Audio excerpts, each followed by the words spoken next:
అలాంటి పాటలు ఇప్పుడు నేను పాడబోయే పాట యేసయ్యలో నీ గుడారము, క్షేమము యేసయ్య అంటే ఏ తెగులు రాదంటే అసలు రాదా అంటే మరణించమా అంటే కీడు రాదా?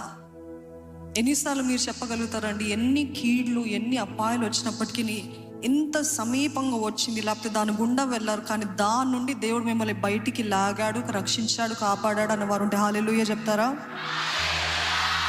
నీతిమంతులకి కీడు రాదని కాదు, నీతిమంతులకి తెగులుకు రాదని కాదు, నీతిమంతులకి అపాయాలు రావని కాదు, కానీ నీతిమంతులకు వచ్చినప్పటికీ దానిలో నుండి దేవుడు తప్పిస్తాడు. ఆమేన్, హల్లెలూయా.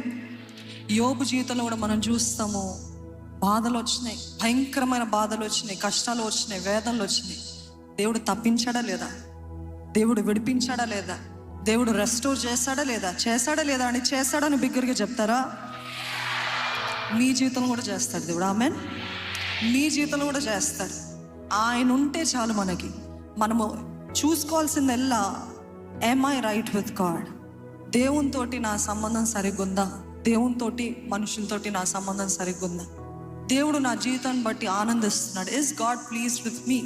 ఇది మాత్రం పరీక్షించుకోండి. దేవుడు అనుమతిస్తాడు కొన్నిసార్లు అపవాదిని, కీడుని, అపాయాన్ని కొన్నిసార్లు అనుమతిస్తాడు, లేకపోతే చాలాసార్లు అపవాది తానే తెస్తూ ఉంటాడు మనకి కీడులు, శోధనలు, వేదనలు, అపాయాలు. కానీ నిశ్చయముగా ఆయనని నమ్మిన వారిని దేవుడు పరచనేరడు. ఆమెన్.